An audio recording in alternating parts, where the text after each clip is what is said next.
Hey guys, Ashley here, and today I am going to show you how to make fry bread. Well, how I make it anyway. There are lots of different regional variants of the recipe, of course, so this isn't the only way to make it. This video is a requested video. It was requested by Tomas, Time Lord, I believe is his username. And for starters, what we need here is we need flour, baking powder, some salt, and I'm using buttermilk, but you can also use water with this recipe if you have a dairy allergy or just don't have buttermilk for some reason. So I'm using buttermilk personally because just how we usually make it. So for starters, I'm going to take 3 cups of flour. I have 1 cup already measured out. So we're going to do the dry ingredients together first. So it's 1, 2,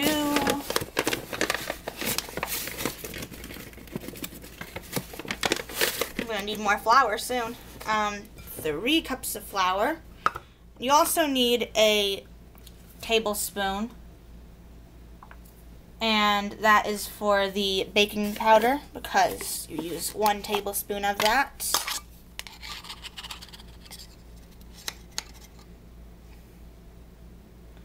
Might be a bit much.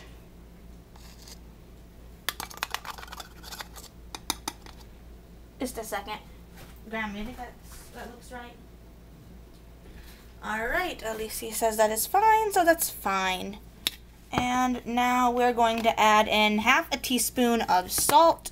And I forgot to bring a teaspoon over here. So just a moment while I walk across the kitchen to get a teaspoon. This is actually a sodium-free salt substitute. But we had this from when my great aunt was having heart problems and couldn't have salt. I think that's about half a teaspoon. Grandma? Alright, that's half a teaspoon. Okay, so that is all the dry ingredients. Just grab my spoon from over here. That's not the right one. Just mix the dry ingredients a little.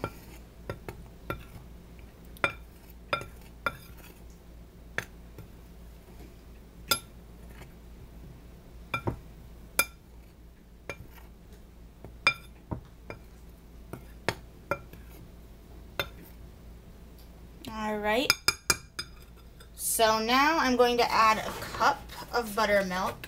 And I have both of these buttermilks over here. I don't even know if you can see it. Yeah, you can see I have 2. So I have 2 things of buttermilk over here just because I didn't know if I was going to have enough in this one.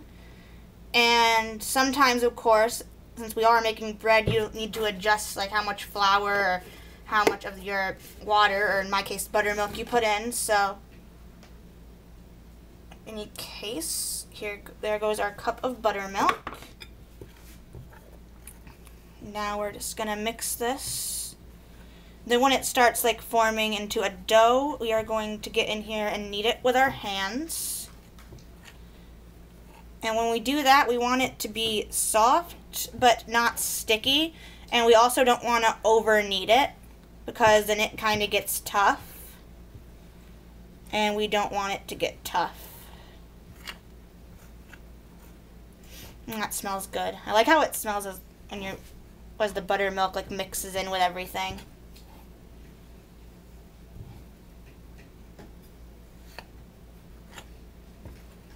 Looks like I might need to add in a little more buttermilk because it looks kind of dry.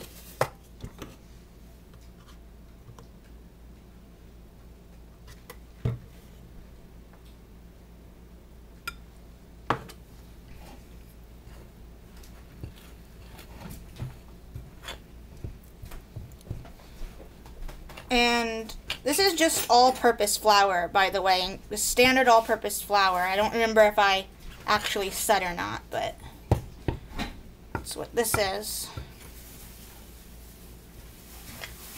Okay, I'm going to try kneading it with my hands now, so I'm going to get a little flour on my hands so it doesn't like stick to me a lot.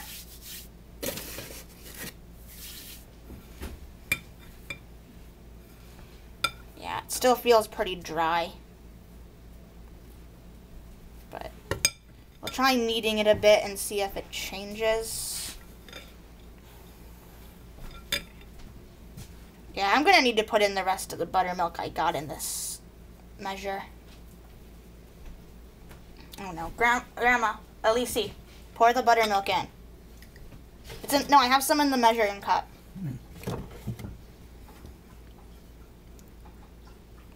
Thank you. Oh, that's feeling sticky, but that's fine because there's still a lot of dry flour in here. Oh, could you move this spoon? It's getting in my way. I should have moved the spoon out already.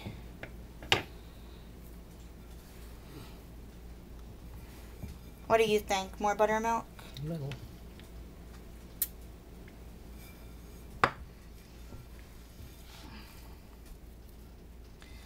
Sometimes it can be really hard to judge, like how much liquid you need, the amount of flour used. But that's true for most breads, or even like when you're making cookies, sometimes that happens.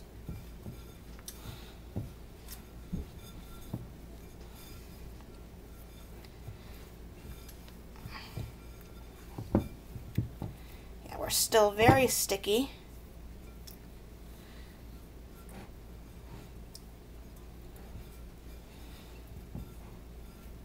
I'm getting flour all over this counter.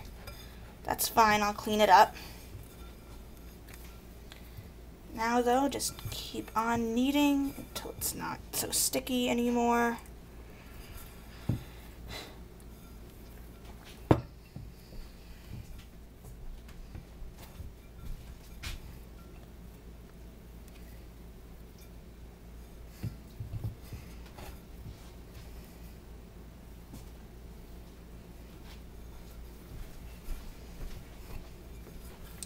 This is getting about right now. Get some of this dough off of the spoon that stayed on it. Now, this is starting to look real nice. It's not quite as sticky anymore, so we're almost done kneading it. Like I said, we don't want to over knead it and then make it tough.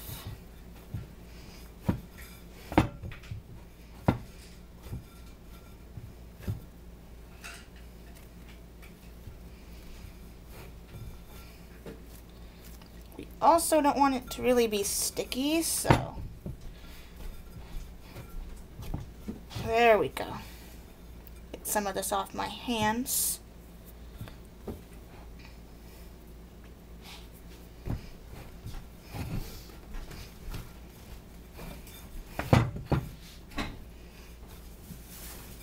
Okay, so that's looking good. So now we need to leave this for 15 minutes to sit. And in the meantime, I will clean up some of this flour I got all over the counter. So I'll see you guys in about 15 minutes, though for you guys it'll be as if no time passed, of course, but be right back. And here's what the dough looks like right now. I know you couldn't see like the full thing, so this is what the dough currently looks like. And like I said, I'll see you guys in 15 minutes for me, but just a few minutes for you guys. And I'll also have this recipe that I'm using like down in the description as well. Okay guys, we are back. It has been 15 minutes and we're now ready to start forming dough balls with this. So what we want to do, just a second, I'm going to move us over here. There's not a good angle for me to get this, is there?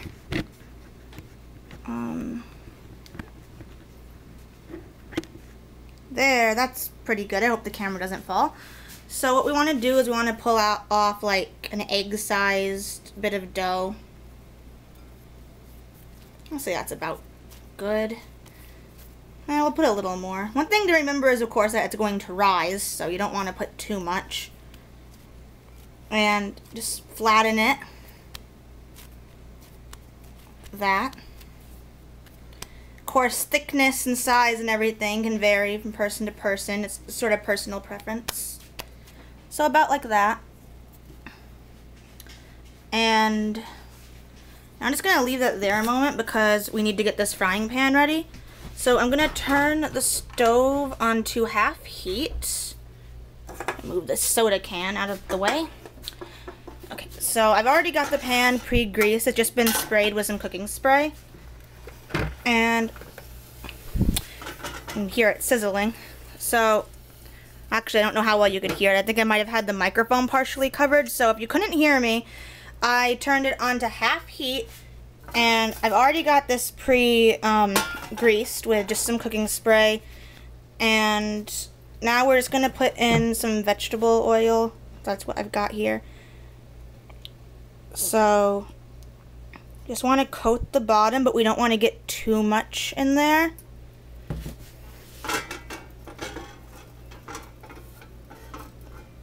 That looks pretty good. Be a little bit more. So we are, after all, frying this. Alright, so I'm gonna set you guys here so you can kind of see. I'm gonna take our piece of dough that we have formed. Just gonna put that in the pan. Just let it cook. I'm gonna kind of be flattening it because I don't want it rising too much.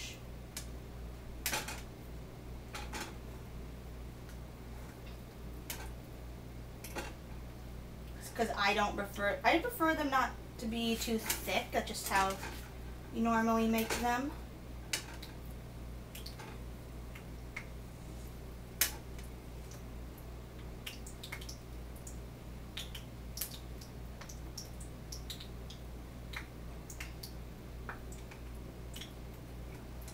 Can't really see from over there, but it's kind of bubbling. Here, let's grab the camera real quick.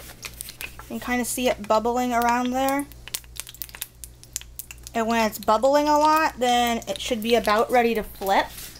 So I'm just going to flip it. See what it looks like. It could go for a bit longer.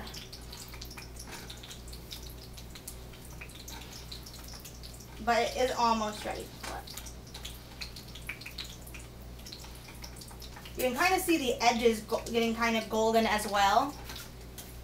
Can be another indicator.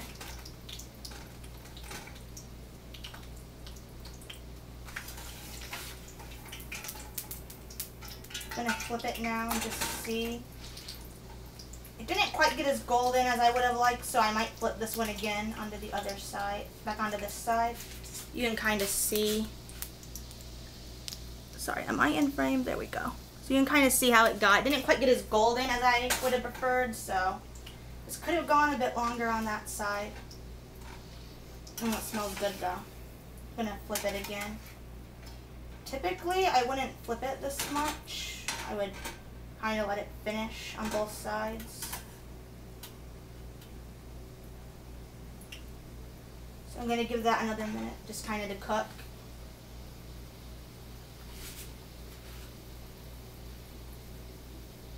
Get a little browner where they normally look. Because otherwise it could still be kind of doughy if it doesn't get brown enough. It's also really easy to let them get away from you while you're cooking. So that's something to be careful. This one's looking good now. So you don't want it to get away from you or it could get burnt. And this recipe should make about 6. But then that can also depend on how big you're making the pieces.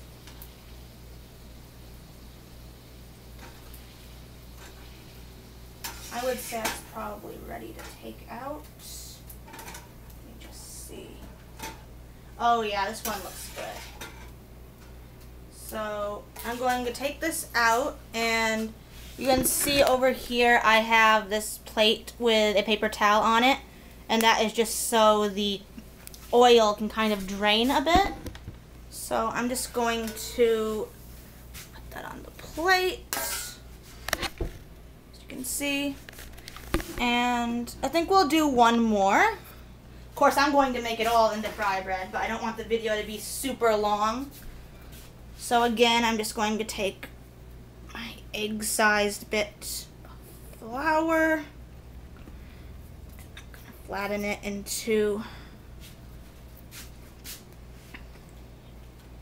shape we want. I don't have the frying pan on the eye right now because we don't want the oil to start burning, and then the fry bread would just taste horrible. So there we go. Again, you can see about how thick I make them. Just get that in there.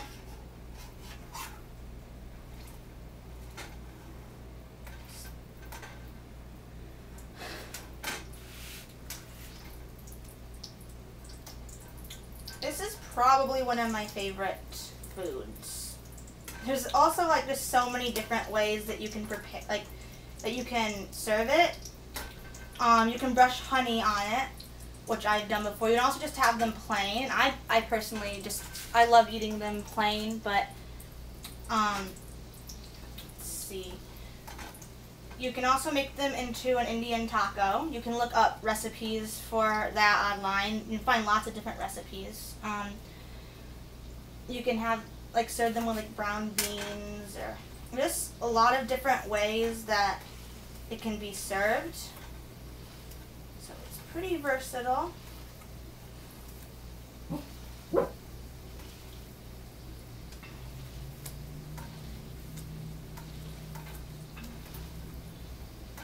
Just a bit of trivia. Fry bread isn't actually like a traditional Cherokee dish, but it is something that's become a staple in the past 50 or so years. And lots of other tribes as well make it, which is why there are so many different variants on it. Well, that one got really brown. See, this is how brown we normally let them get. Normally let them get about that brown. That other one didn't brown quite as much as we normally do, because I was focused on not burning it, because I don't know, I've never done this on camera and I just didn't want my first one to get away from me and burn.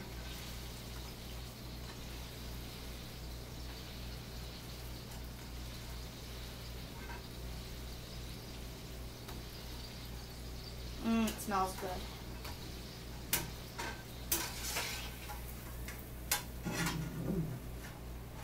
Get a little browner toward the center there.